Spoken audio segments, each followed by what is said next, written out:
그러니까 250명의 별이 된 아이들 상징하는 별나무예요. 저희가 만들어낸 건데요. 이 별나무의 아이들을 내려오게 하자. 그래서 같이 손잡게 하자. 저는 주로 마을에서 4.16 운동과 서클을 좀 주로 하고 있는데요. 1월에 전국 서클 진행자 워크숍이 있었어요. 거기 다녀온 저희 멤버 한 분이 그런 얘기를 하더라고요. 갔다 오고 나니까 자기는 느낀 게 있다. 그게 뭐냐면 서클은 배우는 게 아니라 경험하는 것이다라는 것들을 배웠다라고 이야기를 하더라고요. 제가 오늘 여러분들과 나누고 싶은 것도 그 이야기예요. 어쨌든 여러분 마을 교육 공동체에 있다 보니까 교육, 배우는 것이 얼마나 중요하고 배우는 것의 의미, 그것들에 대한 되게 고민들이 많이 하실 텐데 그러니까 배운다는 건 뭘까? 어떻게 우리가 배워야 하는 걸까? 그 이야기를 여러분과 좀 함께 오늘 주로 나누고 싶다라는 생각을 좀 하고 싶습니다. 저는 9년째 서클을 진행하고 있지만 서클을 진행할 때마다 저한테는 늘 두렵고 떨리고 긴장된 마음이 있어요. 저는 그런 마음이 들 때마다 내가 서클을 제대로 하고 있구나라는 생각을 하게 됩니다. 왜냐하면 서클이 나에게 영원히 익숙해지지 않았으면 좋겠어요. 여전히 낯설었으면 좋겠고 여전히 나한테 떨림으로 남아있었으면 좋겠다 라는 생각을 합니다. 제가 평화활동가와 관련된 모임을 하다 보면 한 100명이 모였을 때는 3시간 동안 3나눔을 하게 돼요. 계속. 그런데 그분들이 얘기를 듣다 보면 평화활동가로서 삶을 살고 싶다고 이런 얘기를 많이 하세요. 근데 저는 그런 이야기를 들을 때마다 나하고 좀 다른 사람이구나 라는 생각을 할 때가 있습니다. 저는 평화활동가로 살고 싶지 않아요. 살 수도 없고 지금 살고 있지도 않습니다. 저에게 평화운동, 이 서클이라는 거는 내가 그 활동가로 살아가는 것이 아니라 과연 내가 살아가는 일상의 삶들 속에서 나는 내 삶의 작은 일상의 변화를 어떻게 만들어낼 수 있을까? 난 이걸 고민해야 한다. 이게 제가 9년 동안 해온 이웃대화 모임의 저는 핵심이라고 생각하고 있습니다. 요즘 그런 이야기 사람들 만날 때마다 그 얘기를 해요. 비행기 타면 제일 먼저 뭘 하죠, 우리가? 비상 상황의 대피 요령 관련 이야기를 해요. 그 이야기 핵심이 뭔지 아십니까? 응급상황이 딱 발생하고 비행기 흔들리거나 이게 하면 산소 마스크가 내려오면 어떻게 해야 됩니까? 거기서 이야기 핵심 요지는 제가 이해한 바에 의하면 너 먼저 하라거든요. 그래야 같이 살 수 있다. 옆에 노약자가 있고 어린아이가 있다, 약한 사람이 있다 하더라도 약한 사람을 먼저 하려고 하지 마요. 둘 다 죽는다. 그러니 누구 먼저 하라고요? 너 먼저. 얘기 핵심은 그거다. 저는 9년 동안 서클을 배우는 느낌이 뭐였어요? 나 먼저 해야 한다. 근데 그 나는 중요한 거는 누군가와 구분은 되지만 구별되지 않는, 분리되지 않는 나인 거죠. 나를 돌본다는데 그러니까 나만 돌보는 게 아니라 그게 연결되어 있는 또 다른 누군가를 돌보는 것이다. 내가 누군가를 돌본다고 해서 나를 돌봐지지 않거든요. 근데 그 나라는 존재 자체를 무엇과 분리되어 있지 않게 생각한다면 나를 돌보는 것이고 모든 이들을 나와 함께하는 이들을 돌보는 것이라는 것. 그리고 결국에는 누군가를 특별히 낯선 사람이겠죠. 나한테 익숙하지 않은 불편한 그 누군가를 환대하는 것이 곧 나를 환대하는 것이다. 여러분들은 늘 일상에 살면서 낯설고 되게 때로는 정말 때려 죽이고 싶을 정도 믿고 그런 여러분들 얼마나 자주 만납니까? 그런 여러분들을 환대한다는 것은 여러분들이 찾아오는 그 낯선 무언가, 그 누군가 그들을 환대하지 않으면 여러분들은 스스로를 환대할 수 없다고 생각하거든요. 그래서 저한테는 그 이웃대화 모임이 이야기할 핵심이 이런 것이 아닐까라는 생각을 했고요. 제가 지역에서 자주 듣는 이야기입니다만은 우리 아산 지역사회는 마을 공동체와 관련된 사업이 굉장히 잘 돼 있어요. 지방자치단체 중에 전국 최초로 그 마을 만들기 지원센터라는 중간 조직이 만들어진 한 지방자치단체이기도 하고 아산시가. 그래서 그런 활동이 되게 다양하다 보니까 퍼실레이터의 수요가 굉장히 많아요. 저한테 그런 얘기 많이 합니다. 아니 여행자님도 퍼실레이터를 하시지 안 하세요? 근데 저는 이 서클과 이 퍼실레이터와 서클 진행자와 차이점은 뭐라고 생각합니다. 진행자는 진행자일 뿐이고 전문가가 아니에요. 퍼실레이터는 전문가를 만들어내지만 서클은 전문가를 만들어내지 않아요. 단지 진행자를 만들어내요. 그래서 이웃대화 모임은 특별하지 않아요. 전문가 될 필요가 없습니다. 네, 누구든지 할 수 있어요. 어떤 상황에서도 할 수 있고요. 네, 그게 이웃대화 모임의 가장 큰 힘이지 않을까. 그래서 저는 그 서클을, 이웃대화 모임은 그냥 졸졸 흐르는 시냇물과 같다라는 생각이 들어요. 그냥 흘러가는 거예요. 장애물이 있으면 그 장애물을 품고, 네, 뭔가 거스르지 않고 그냥 가야 할 때는 흘러가는, 네, 그런 시냇물을 담지 않았을까, 이웃대화 모임이. 제가 사진 먼저 보고, 네, 제가 이야기를 좀 같이 해나가겠습니다. 2014년 4월 16일 날 단원고등학교. 그래서 이때는 무사기환을, 네, 촉구하는 기도회였어요. 그래서 제가 2014년 4월 16일부터 18일까지 단원고등학교 촛불기도회를 진행했고요. 그리고 나서 지역사회의 시민대책위가 만들어지면서 촛불은 제가 시민대책위에 넘겼어요. 그리고 저는 다시 마을로 돌아와서 마을 활동들을 하였습니다. 그런데 제가 마을 활동들을 하다가 그 당시에 보니까 전국 각처에서 그 직접적인 4.16 가족들을 위한 지원책은 무진장 쏟아지는 거예요. 그래서 가족분들이 지역 시민사회단체에 무슨 요구를 해주셨냐면 우리가 도무지 감당이 안 된다. 지역 시민단체가 좀 걸러달라는 부탁을 해서 우리한테. 네. 그런 광경을 보면서 제가 무슨 생각을 했냐면 사실은 저희 동네, 제가 살고 있는 동네가 와동이라는 동네인데 69명이 희생당한 동네예요. 어마어마한 사고가 발생한 거 동네 마을에서 69명이 그냥 한 학년 아이들이 그냥 사라져버린 거니까요. 그러니까 마을이 난리가 난 거예요, 동네가. 근데 사실은 4.16 가족분들도 아팠지만 함께 울어주고 함께 아파했던 마을 주민들도 힘든데 가족분들에 대한 그 슬픔, 그 아픔 때문에 자기도 슬프고 아프지만 울지도 못했던 그 주민들이 있었거든요. 근데 그 주민들에 대한 프로그램이 하나도 없는 거예요. 그래도 1차 피해자들이 있는데, 주민들도. 저도 그렇고. 그래서 제가 다양한 프로그램을 고민하다가 이때 이웃대화 모임 강을 처음 썼어요, 제가. 공성장 회복을 위한 이웃대화 모임이라는 걸. 단위들, 마을 단체들 제안을 했고, 저희 동네에서도 이 프로그램을 진행을 했습니다. 그래서 그때 너무 감사했던 건 뭐냐면, 캐서린 대표님이라고 혹시 아시나 모르겠네요. MV센터, 한국교육대화센터의 대표님이세요. 근데 그분이 당신은 모든 일정을 취소하고 안산으로 와주셨어요. 그때 오셔서 제일 먼저 한 일은 애도 서클을 한 일이었어요. 왜냐면 울어도 된다, 우시라고. 진짜 마을 주민들 울지도 못하고 있었거든요. 그리고 박성영 선생님이시죠? 대통령 평화물질 대표님이시고요. 이분들이 오셔서 온전하게 제대로 울지도 못하고 슬퍼하지도 못했던 그 주민들을 위한 이웃대화 모임을 처음으로 열어주셨고요. 그리고 이 이웃대화 모임을 진행하고 나서 함께 고민하고 준비했던 마을 활동가들이 모였는데 평가가 너무 좋았던 거죠. 그래서 이 프로그램이 계속 진행되었으면 좋겠다라는 이야기가 있었어요. 근데 그 당시에 저희들 도와줬던 한국 회복적정의 네트워크라는 단체가 있어요. 여기에 분들 우리한테 무슨 얘기 했냐면 우리가 계속해서 올 수 없으니 지역에서 강사를 양성을 하면 좋겠다 라는 제안을 해주셨어요. 그래서 그 다음에 2015년에 0416 공감산악방, 지금 보는 게 이름도 촌스럽네요. 이웃대화 모임 진행자 양성과정을 열었어요. 이거는 회복적 정의에서 배우고 있는 거고요. 여기는 갈등 전환에 대해서, 여기는 서클에 대해서 배우는 거, 하나 빠진 거는 비폭력 대화에 대해서 같이 배우고, 그래서 진행을 했고요.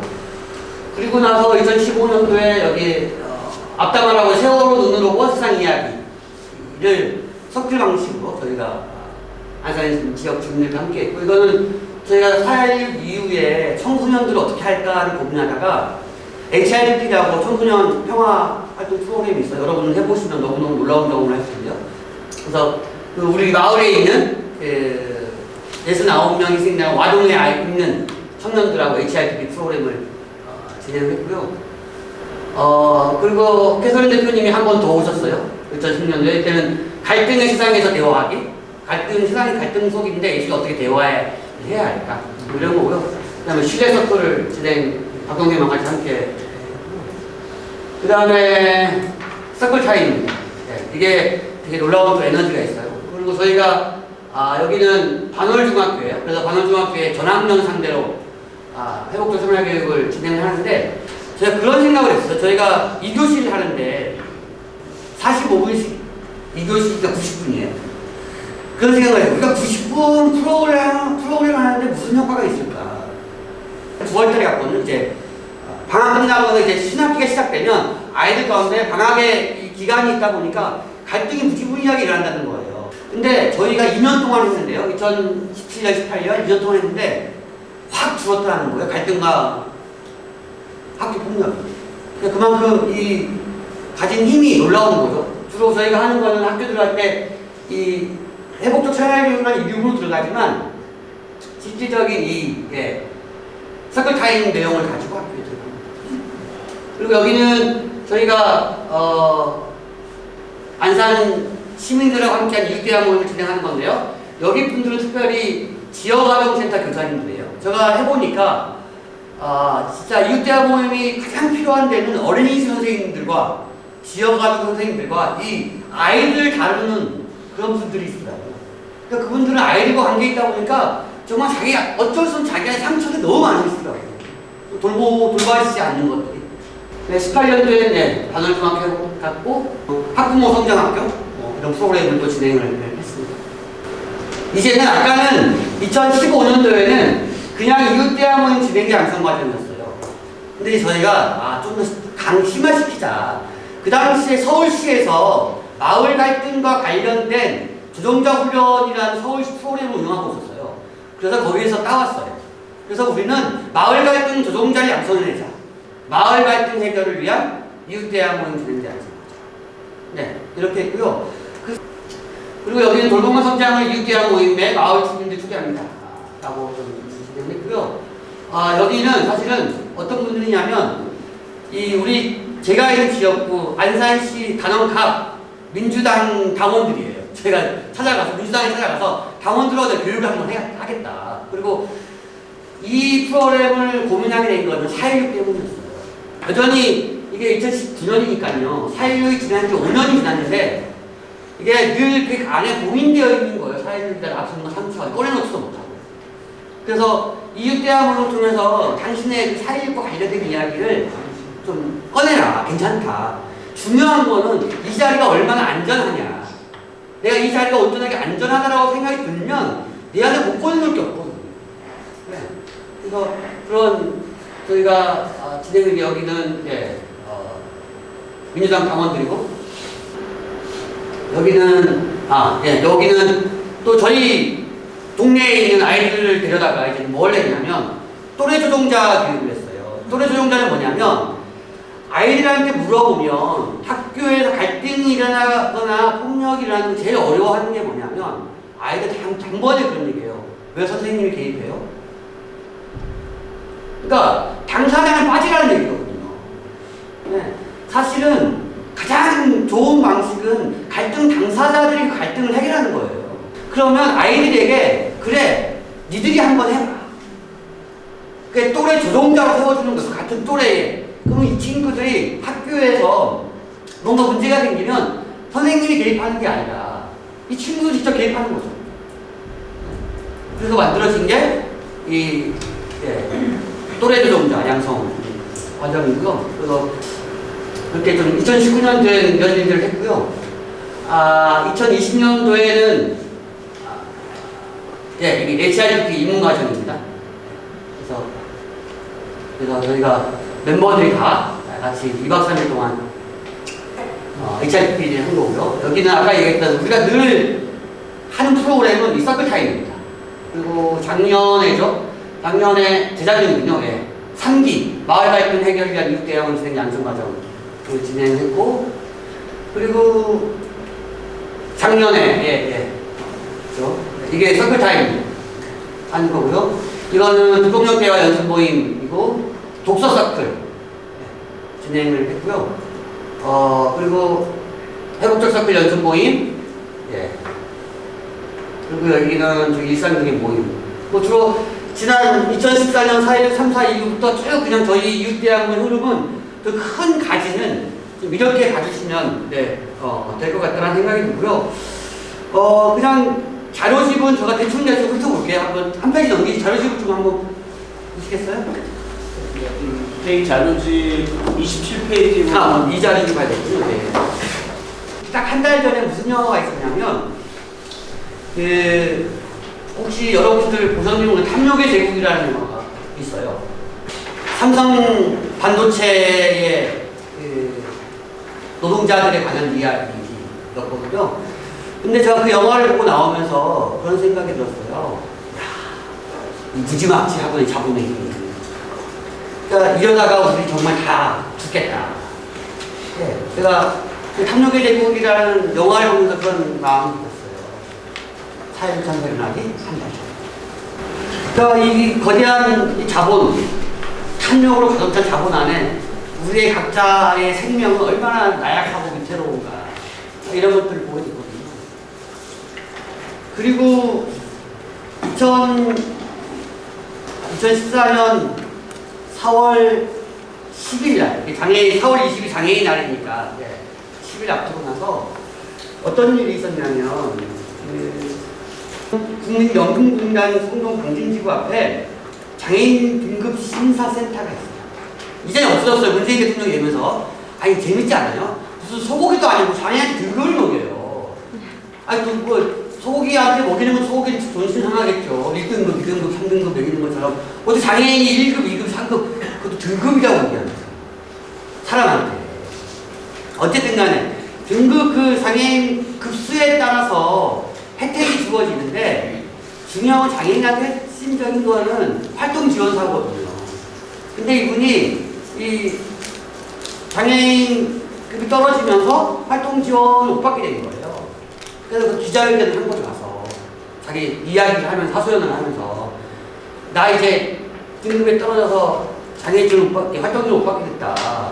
받게 해달라. 항의를 한 거예요. 근데 뭐 안 들어줬어요. 근데 13일날 이분이 머물던 체험을 자그마한 화재가 났어요. 그냥 비장애인이면 그냥 일하다 끄면 될 거예요. 근데 이분이 장애인이어서 침대에서 움직일 수가 없어. 얼마나 무섭고 고통스러웠을까요? 그래서 이분은 결국에는 4월 17일 4.16 참사 다음날 돌아가셨어요.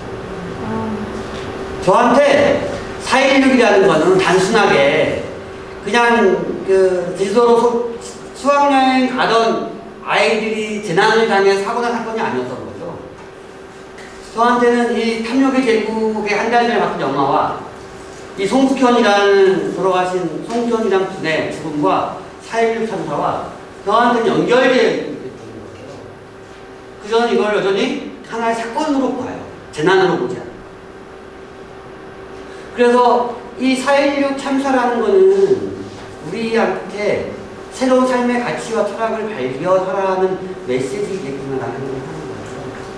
그 하이니 법칙이라는 법칙이 있어요. 1대 29대 300이라는 법칙이죠. 크게 하나의 사건이 일어나기 전에 29개의 좀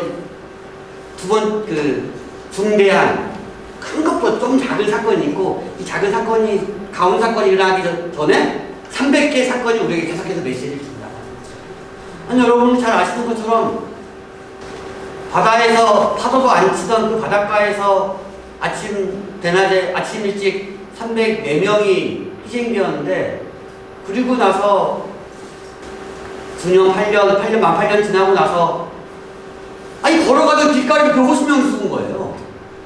이게 어떻게 가능한 사회냐는 거죠 이게. 저는 그 4.16 참사를 보면서 무슨 생각을 했냐면 우리 모두가 피해자이기도 하지만 우리 모두가 가해자이기도 하다 라는 생각을 했어요. 그래서 이 4.16 이전과 이후는 어떻게 달라져야 하고 어떻게 변화해야 하는가 대화에 대한 고민들을 좀 제가 하기 시작했던 것 같습니다. 그러면서 여기가 우리가 가진 효율성이라는 가치 이것들, 성과라는 것들 여기에서 어떻게 자유로운 삶을 살아갈 수 있을까? 이걸 바꾸지 않으면, 그러니까 이 폭주기 관찰을 멈추지 않으면 이러한 참사와 재난은 계속해서 일어날 수밖에 없다. 그래서 제가 사회적 참사 이렇게 계속 얘기하는 게 뭐냐면, 제발 새로운 성과 지표를 만들어라. 네. 그 양쪽으로 몇 명이 왔냐, 프로그램 몇 번 했냐, 뭐 이런 거 말고 좀 질적인 지표, 평가 지표를 만들어 달라. 5명이 와도 이 사람 삶이 어떻게 변화했냐, 이 사람이 삶이 많으니까 얼마나 높아졌냐, 이런 이야기를 무수하게 했지만 당연히 안 바뀌었겠죠. 여러분이 상상하는 대로. 4.16로부터 선물을 받았는데요. 그런 얘기예요. 한 아파트 단지에 다 전기가 나갔어요. 그래서 사람들이 다 밖으로 나왔어요. 뛰어서 나왔어요. 무슨 일이 있는가 하고. 근데 다 사람 나왔는데 누군가 외쳤어요. 야, 별 예쁘다. 그래서 그때 그 사람들이 다 같이, 아파트 단지 사람 한 번도 만나본 적 없는 사람들이 같이 하나님의 별을 쳐다봤다는 거예요.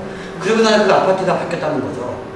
난 4.16 참사가 우리에게 준 선물이라고 생각하거든요. 4.16 가족분들은 늘 이야기를 하세요. 우리 아이들이 자기야 당신들에게 주고 간 선물이 있다. 지금까지는 나만 잘 살면 된다고 생각했는데, 우리 가족만 잘 살면 된다고 생각했는데 그게 아니더라. 그게 아무 의미 없더라. 정말 우리 아이들이 하늘 별이 되어지면서 우리들에게 엄마 혼자 잘 사는 거 아니야, 우리 가족만 잘 산다고 되는 거 아니야 라는 메시지 하시는 말씀이네요. 그래서 저는 이 4.16 참사를 통해 받은 선물 두 가지가 하나는 뭐냐면, 여러분 2012, 2000 참사 일어났을 때 왜 이름이, 피해자 이름이 중요한지 아십니까? 명단 공개하자 이런 이름이 나왔는데, 사실은 한 번도 역사상 이름이 밝혀진 적은 없었어요. 피해자들이 그냥 무기명 피해자들이었어요. 근데 그 이름을 밝혀낸 게 누구냐면 4.16이었어요. 4.16은 끝까지 250명의 아이들이었고 한 명 한 명이었어요. 그들의 꿈이 무엇이냐, 그들의 이름이 무엇이냐, 그의 부모의 직업, 이게 굉장히 중요했어요. 4.16이 처음으로 피해자들에게 이름을 찾아주는 거예요. 한국 사회에 여러 가지 선물을 줬지만 핵심적인 선물이에요. 우리는 한국 사회의 여수 순천만 해도 아까 얘기했지만 제주 사상 사건과 관련해서 이 여수 순천에 있던 군부대가 제주도 내려왔으면 저희도 완전 큰일 날 뻔했어요. 근데 안 내려오고 거부했잖아요. 제주도로 파견하는 것들. 그러니까 그런 여수 순천 사건부터 시작해서 뭐 민주화운동 그 안에 무수한 열사들과 희생자들이 있지만 우리는 그들의 이름을 몰라요. 그래서 이름을 기억하는 게 얼마나 중요한지, 그 기억운동에 대한 새로운 의제를 만들어낸 거예요. 또 하나 뭐냐면, 그래서 2012 참사도 중요한 건데 그런 거예요. 추모 기간과 추모 방식을 없애버렸어요. 정부는 한 달간 추모 기간 선포하면 끝! 이거였거든요. 추모 방식은 이렇게 해, 전향수에서. 근데 4.16 가족들은, 4.16 운동은 다 없애버렸어요. 추모 기간 없다.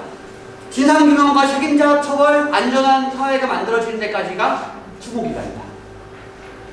추모 방식 없다. 뭐든지 다 추모하는 거다. 그래서 저는 늘 매년마다 뭘 하냐면 4.16을 기억하는 주민 한마당을 해요. 그럼 막 시끌벅적 떠들고 맛있는 것도 먹고 이러거든요. 그것처럼 모든 방식이 추모하는 방식이라는 거죠. 그런 우리들에게 몇 가지 선물을 줬는데요. 저한테 줘서 특별히 준 선물은 뭐냐, 그래서 제 이름을 찾았어요. 저는 마을 활동가로 살고 있었는데요. 저한테 제 이름이 중요하지 않았거든요. 그냥 마을 활동가인데 무슨 이름이 중요하냐. 마을 활동 열심히 하고 성과를 만들어내면 되지. 그래서 늘 일과 성과에 파묻혀 살았어요. 내가 어떻게 파괴되어지는지, 내가 어떻게 상처를 받는지도 모르고. 근데 사회 참사에 엮으면서 알아차리게 된 거예요. 내 이름이 중요하구나. 내 이름이 기분이구나. 내가 좋아하는 게 뭐지? 내가 잘하는 게 뭐지? 나는 어떨 때 즐거워하지? 나는 어떨 때 화나지? 나는 어떨 때 짜증나지? 이런 게 굉장히 나한테 중요해져 버린 거예요. 나를 찾은 거죠. 그게 4.16이 나에게 준 선물이었어요. 두 번째는 아까 얘기했지만 마을교육 공동체에 대한 고민을 던져줬어요. 아까 가만히 있으라는 학교 내 교육으로는 안 돼. 아이들을 새롭게 공교육에 넘어서 마을에서 아이를 함께 키워야 돼. 라는 것하고 하나는 또 뭐냐면 어떻게 하면 우리 마을이 우리 아이들이 가장 안전해질 수 있을까를 고민하다가 그래 우리 마을 주민들이 선생님이면 되겠다 라는 생각을 했어요. 그래서 제가 한 일은 마을 주민들을 강사로 키우는 거였어요. 그러면 옛날에 그냥 지나가던 모르던 동네 아이들이 자기한테는 제자들이잖아요. 동네 아이들한테는 모르고 지나간 동네 아줌마 아저씨들이 자기한테는 선생님인 거잖아요. 새로운 관계가 형성되겠다 마을에서. 만약에 4.16 참사가 일어나고 나서 이제 4.1 가족분들이 대거 광화문으로 가요. 왜냐면 이제 정부로 싸워야 되니까. 예. 그러니까 지역이 비워버렸어요. 어떻게 해야 되지? 안전에서는? 뭘 해야 되지? 그러면 실질적으로 그 마을 주민들은 이제 소외감을 느끼기 시작하는 거예요. 그런 걱정, 우려들이 생겨나기 시작한 거고, 뭔가 바꿔야 된다, 뭔가 해야 한다라는 그 고민이 있었던 거고, 제가 고민하던 아까 그 사진 설명하면서 말씀드렸던 그 2차 피해자들, 특별하게는 피해 밀집 지역, 그러니까 60명, 70명, 80명. 이 세 동네가 핵심적으로 이제 했는데, 이 주민들 어떻게 할 거냐? 라는 부분과 마주치게 되어졌어요. 그 전에 제가 이 참사를 겪고 나서 어떻게 이걸 할까를 고민하다가 전에 안산에 내려오기 전에 만났던 비폭력 평화문결을 떠올렸고 거기에 소개로 그 한국 회복조정 네트워크 팀을 불러서 이제 그런 주식 1년의 과정이 있었고 그 책에 발제문에 설명되어 있으니까 한번 보시면 될 것 같고요. 그러면서 제가 이웃대화 모임이라는 것들을 열게 되어진 겁니다. 사실 제가 5년 전에 무기력증에 빠져서 한 2달 동안 집에 누워있기만 했었거든요. 그래서 제가 제 발로 정신과 병원을 나갔어요. 그랬더니 진단을 받았어요. 다양한 정신질환 받았고요. 근데 저가 지금까지 멀쩡하게 다 끊고 약간 뭐 상담도 안 받고 살아갈 수 있었던 거는 이 이웃대학원 때문이라고 저는 장담할 수 있습니다. 이웃대학원을 통해서 저희가 일주일에 한 번씩 만나는데요. 그 안에서 같이 이야기를 나누면서 서로를 돌보고 서로를 존중하고 서로를 지지하고 이런 시간들이 온전하게 버티고 견디게 해준 힘이 되었다라고 저는 감히 이야기할 수 있을 것 같고요. 이게 이웃대화 모임이 주는 힘이다라는 거고, 그거는 다시 한번 강조하지만 전문가가 하는 게 아니다. 예, 전문가 아닌 그냥 진행자가 하는 거, 진행자 여러분들이 배우면 된다. 그거는 그냥 경험이라고 이야기해 주시면 될 것 같다는 생각이 듭니다. 그리고 마지막으로 제가 이야기하고 싶은 거는요. 제가 저한테 추가하고 있는 게 뭐냐면 고민하는 영역인데 잘하지 말자. 아까 처음에도 얘기했지만 내가 일을 막 잘하려고 하다 보니까 나를 괴롭히고 있더라고요. 그 나만 괴롭히면 좋은데 누구까지 괴롭혀요? 옆에 있는 사람까지 괴롭혀요. 잘하려고 막 성과를 내야 되고 막 뭔가를 그러지 않았으면 좋겠다. 잘하지 말자. 근데 저거 보니까 뭘 하면 되냐 하면 미움을 받을 수 있는 용기를 가지면 됩니다.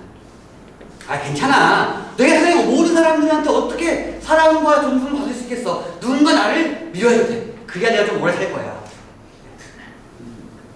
난 미움을 받을 수 있는 용기를 갖는 거. 그러면 일을 잘하려고 하는 것 부분을 좀 더 가벼워질 수 있다는 거예요. 그리고 세 번째는 아까도 얘기했지만 좀 구분은 되지만 분리되지 않았다는 거. 그래서 나는 우리 모든 존재가 연결되어 있으면 좀 알아야 된다는 거. 그리고 우리가 서로가 서로 환대해야 한다는 거. 그 존중한다는 거. 이 가치는 우리가 이제 기억하자. 이게 핵심이지 않을까, 이웃대학원이에요. 그걸 가능하게 해주는 게 이웃대학원입니다. 라고 생각이 들고요. 마지막으로 여기 제가 기독교인이어서 표현하지만 내 안에 사랑이 하나님의 사랑과 내 안에 하나님의 빛이 있는 것처럼 불교 용어로 하면 그걸 인드라망이라고 이야기하잖아요. 그 인드라망의 그 거울 속에 내가 다 들어있다는 거. 나는 그것들을 우리가 온전히 좀 그게 불교인이든 기독교인이든 아니면 뭐 종교인이 아니더라도 나는 그런 가치는 우리에게 꼭 필요한 가치가 아닐까라는 생각이 듭니다. 자세한 건 한번 읽어보시면 될 것 같습니다. 이상 마치겠습니다. 감사합니다. 저희 고민은 이제 이렇게 교육 받으신 분들이 자기 동네에 가서 이런 것에 좀 관심 없는 분들이 또 있는 거잖아요, 지역에. 이제 이런 분들과 어떻게 만나고 그런 이렇게 내가 배운 것들이 우리 지역 안에서 어떻게 하나의 좀 그냥 문화가 되려면 어떤 것들이 좀 필요한가. 그러니까 전문가가 필요 없다고 하지만 어쨌든 진행자라고 하는 건 좀 필요한 것 같고, 좀 계속 양성 과정을 해서 지역마다 계속 양성 과정을 해서 그 사람들을 만들어내고 그 사람들이 또 씨앗이 돼서 계속 주변 사람들을 만나면서 그렇게 하는 방식으로 문화를 만들어 가야 되는 건지, 아니면 이게 그냥 우리 동네에 그냥 어떤 특별한 좀 문화가 되기 위해서는 어떤 것들이 좀 필요한지, 그리고 그게 어떤 프로그램 과정에서 경험되어진 것들이 그냥 내 동네에서 그냥 이것을 경험하지 않은 사람들을 만날 때 그냥 이렇게 좀 그냥 이런 서클을 배우지 않더라도 그냥 일상적으로 이렇게 관계 맺게 되려면 뭐가 필요한가, 이런 게 사실은 좀 고민이거든요. 그래서 이웃 대화라고 하는 모임 이름 자체가 주는 게 회복적 서클이다, 비폭력 대화다, 이런 말들보다 주는 뉘앙스가 그냥 좀 더 가볍고, 그냥 이런 것들이 특별히 배우지 않아도 그냥 사람들 사이에 이렇게 대화하는 과정에서 뭔가 이게 잘 이렇게 되는 방법들 됐으면 좋겠다는 바람이 있어서 그 단어가 쓱 들어왔는데, 그런 건 어렵겠지만 혹시 몇몇 사례도 있을 것 같고 뭐 이런 이야기들 좀 듣고 싶습니다. 아, 네. 되게 중요한 핵심인 것 같아요. 처음에 1기 이웃대학원 진행자 양성 과정 했던 사람들은 마을 활동가들이었어요. 그러다 보니까 이분들은 그 당시 사회적 참사 이후에 지역아동센터든 다양한 자기 단체에서 프로그램을 써먹고 싶었던 거예요. 그러다 보니까 그것들 기술적으로 받아들인 거죠. 근데 그것들을 가지고 써봤더니 그게 막 바로 효과가 나오지도 않고 힘들기만 하고 하는 결론을 내렸어요.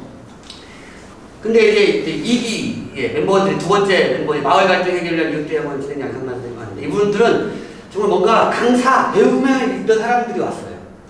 예. 그러다 보니 이 사람들은 저한테 아니 왠지 왜 우리가 강의 장소를 안 만들어주냐, 학교 나가고 싶다, 이런 얘기를 하는 거예요. 근데 세 번째 멤버들은 정말 일반 시민들이 왔어요. 근데 이 세 번째 오신 분들이 분위기를 바꿔놓더라고요. 근데 어떤 문화가 발생되어지냐면 모임할 때마다 자기 남편 이야기, 집안 이야기, 애들 이야기가 시작되는 거예요. 근데 그 과정들이 그분들을 변화시키더라고요. 그러니까 화요일이 기다려주는 거예요, 그분들한테는. 자기 이야기를 누가 시간 제재하지도 않아요. 어디가 자기 이야기를 이렇게 귀 담아 앉아서 들어주는 데가 없는 거죠. 편하게 할 수 있는 것도 없고. 나는 그분들의 그 변화된 지점들이 지금까지 그 정도 끌고 왔다고 생각하거든요. 그러니까 뭔가를 하려고 하니까 안 되더라고, 정말로. 저 느꼈어요.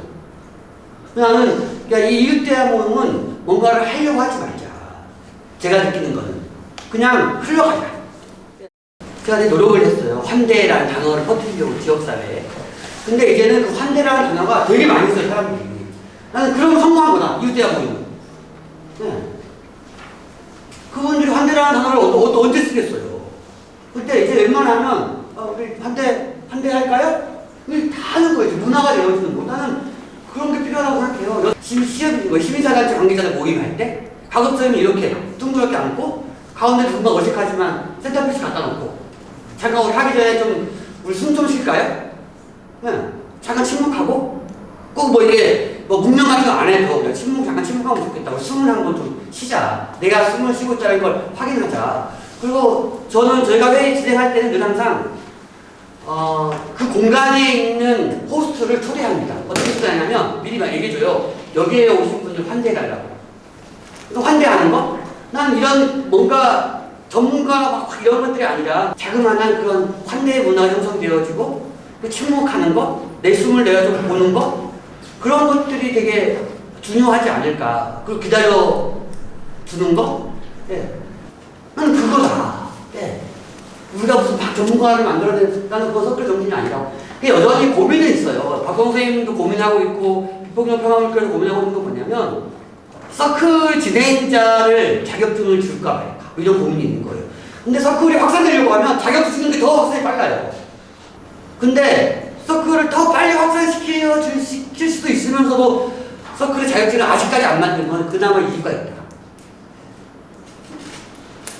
요즘 그건 어느 게 답이다 내부적으로 논란이 많습니다만 저는 그렇게 생각합니다. 이게 뭐 어떻게 보면 답이 될지 모르겠는데 도시 단위의 정담회가 있지만 마을 단위에서 뭔가 그 일상적인 이야기로 시작해서 그 마을의 어떤 중요한 의제들을 이제 만들어내고 또 실행하는 어떤 여러 주민 모임들이 만들어졌으면 좋겠다 이런 이제 생각을 한 거죠. 근데 이제 조금 이제 다른 부분은 그러니까 4.16이라고 하는 어떤 일련의 아픔의 그 중요한 사건, 그러니까 어떤 모임이든 사실 그 모임의 어떤 중심적인 사건이나 또 어떤 것을 해결하려고 하는 어떤 주제가 있기 마련인데 그 지역에서 어떤 일상을 이야기하는 형태의 여러 모임들이 만들어지는 것은 어떻게 하면 될까 하는 이제 그런 고민들이 있는 거죠. 그러니까 저는 아주 사소한 것들로 사실 아까 이제 그 재밌어하는, 그러니까 만나고 싶어하는 모임들이 좀 만들어졌으면 좋겠다 이런 생각이 들거든요.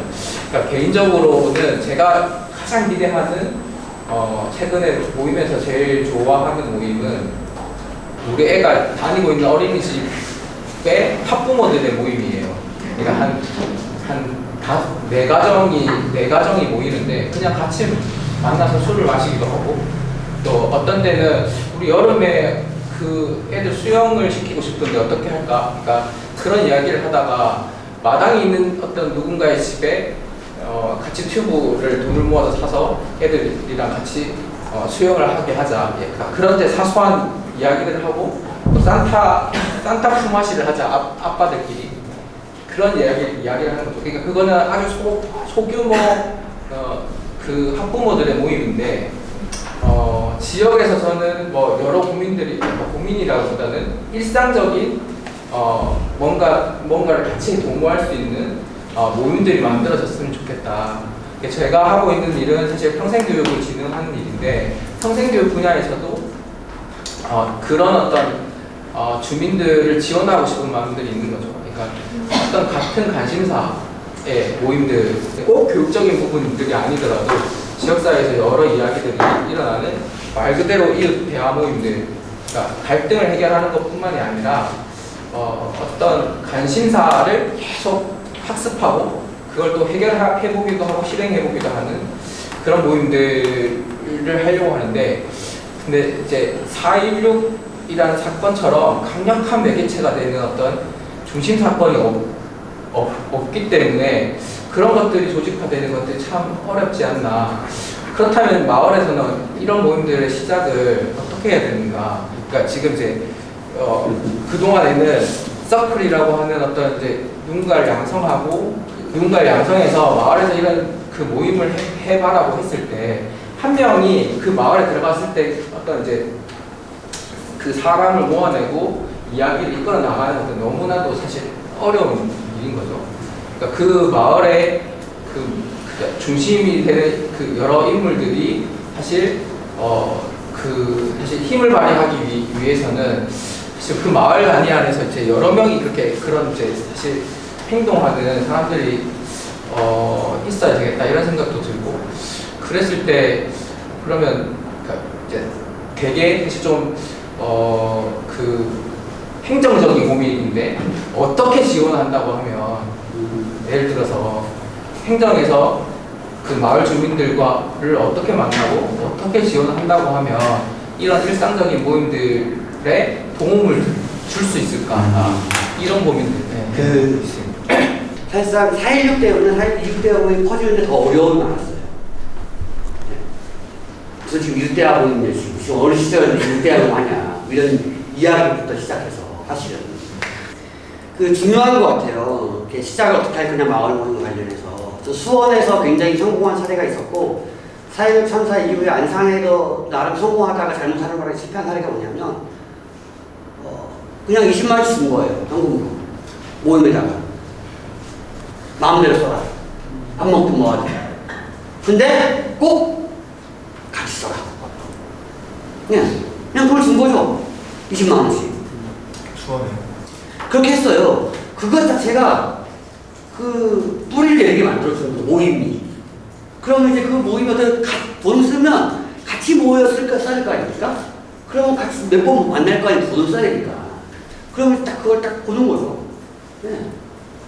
그러면 이제 거기다가 이제 뭐 사탕을 주든 선물을 주는 거죠. 이제. 주제를 주든가. 그러면 그 마을에 혹시 뭐 밥 먹다가 뭐 마을 이야기 하셨어요? 어떤 얘기가 나왔어요? 물어보면 밥 먹다가 우리 이거 뭐 가로등이 자꾸 꺼져가지고 가로등 바꿔야 되는 거 아니야? 이런 얘기 나왔어요. 얘기하면 그러면 그 가로등을 어떻게 바꿀지? 어떻게 바꿀 수 있지? 한번 고민해 보시겠어요? 저희가 거기에 대해서 지원해 드릴게요. 예를 들어서. 예. 저는 그런 과정들이 있었으면 좋겠다는 생각을 하는 거고, 사실 제가 조직가였어요. 그런데 나는 그것들을 버리는 게 되게 힘들었던 것 같아요. 도리어. 뭔가 방식과 체계 안에서 조직화해야 한다는 그 의식을 버리는 거. 그게 되게 힘들었던 것 같고, 나는 그 아까 이야기했던 여전히 다시 저는 옛날로 돌아간 건 뭐냐면, 그래, 결국엔 감독이구나. 그런 생각을 하게 되었어요. 그래서, 뭔가 그 인위적인 도시화 형식 속에서 제가 만들어 가지 않았습니다. 저는, 나는 우리가 인위적으로 지원할 테니까 만드십시오. 이렇게 한들 나는 별로 뭐. 그게 그냥 돈을 다 쓰고 나면 더 흩어질 뿐이에요. 근데 이웃대화 모임은 그러지 않게 해준다라는 거죠. 예를 들어서 그 날씨와 결실을 엮어준다. 이웃대화 모임이. 그 대화 모임의 공간을 통해서, 서클이라는 공간을 통해서. 난 그게 핵심이라고 보는 거죠. 그럼 나중에 꼭 시간 되시면 저녁에 좀 더 같이 이야기를 나누셨으면 좋겠어요. 제가 할 얘기가 좀 더 많을 것 같아요. 정해진 건지 주제 없이 그냥 자유 주제로 그냥 하는 건지. 그러면 첫째 주는 우리 정하는데 환대 서클을 해요. 그러니까 둘째 주는 회복적 서클 연습 모임을 하고요. 셋째 주는 기타 뭐 이게 독서 서클을 하든지 뭐 다양한 뭔가 서클을 해요. 그 환대 서클은 뭐냐면 제가 고안에 있어요. 매주 사람들 환대 받았으면 좋겠다라고 해서. 그러니까 그 주에 자기 집안에 어떤 사건이 있었던 걸 꼬집어내요. 생일이었거나, 아니면 아이가 학교를 졸업했거나, 아이가 학교를 입학했거나, 뭐 다양한, 뭐 그 사람들마다 뭔가 있지, 이벤트가 있지 않겠습니까? 네, 그거를 우리가 다 같이 환대해 주는 거예요. 오늘 너무 특별한 날이야. 그래서 포스트잇에다가, 선물을 적어요. 그 사람에게 주고 싶은 선물. 아무것도, 무엇이 문제없어요. 1억 원, 100억 원, 120억 뭐, 날 사랑하는 마음. 그러니까, 뭐든지 가능한 거예요. 네, 그럼 이제 그분은 다 선물을 받고 나서 이제 자기가 주고 싶은 선물을 주는 거죠. 이 멤버들에게, 공동체에.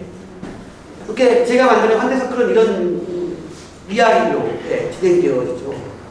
그러면 핵심을 저는 연결하기 질문인데요. 뭐 서클 순서가 환대하고 침묵하고 연결하기를 하는데요. 연결하기 질문이에요. 연결하기가 1시에 10명 모이는데 1시에 넘어갈 때가 있어요. 그러니까 오늘 연결하기 제목은 뭐였냐면 봄이에요. 봄. 좀 내 안에 들어와 있는 봄, 아니면 내가 봄을 초래한다면 나한테 어떤 느낌이 드는지, 봄이 어떻게 다가오는지 좀 이게 오늘 제목이었거든요. 그러면 그냥 주장치 얘기하는 거면 자기 순서 오면 누구 터치하지 않아요. 들어주는 거예요. 그냥.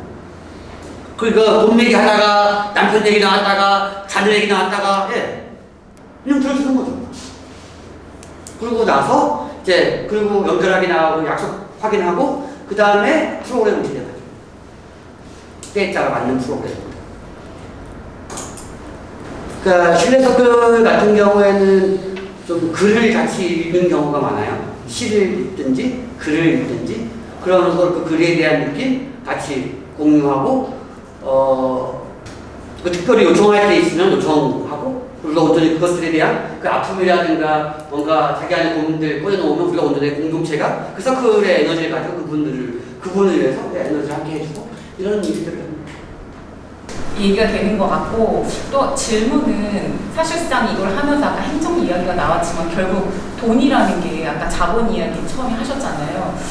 이걸 업으로 삼고 싶은 사람이 있을 거고, 왜냐하면 자기가 하는 일을 다 그만두면서 맨날 여기 아침 10시에 나와서 뭔가를 같이 하고 이럴 순 없잖아요. 그런 사람들이 있고, 또 혹은 이거를 약간 사업화해서 뭐 이렇게 약간 행정기관에서 받아서 사업을 할 수도 있고 여러 그런 것들이 걸쳐 있는 것 같아요.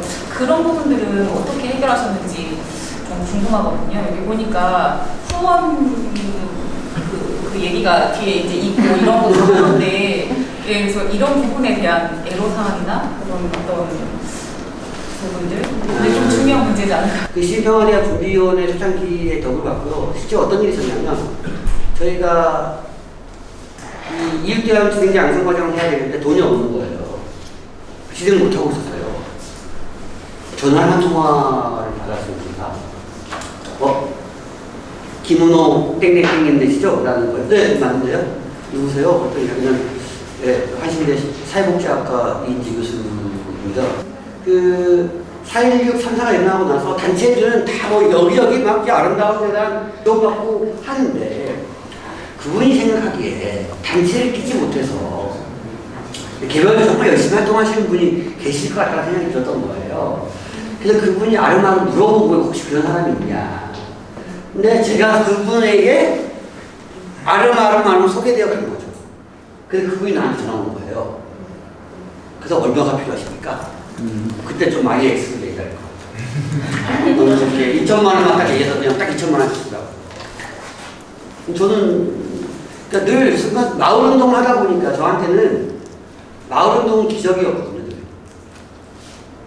뭔가 뜻이 있고 함께한 사람이 있다면 늘 기적 같은 일이 저에게는 일어났었어요.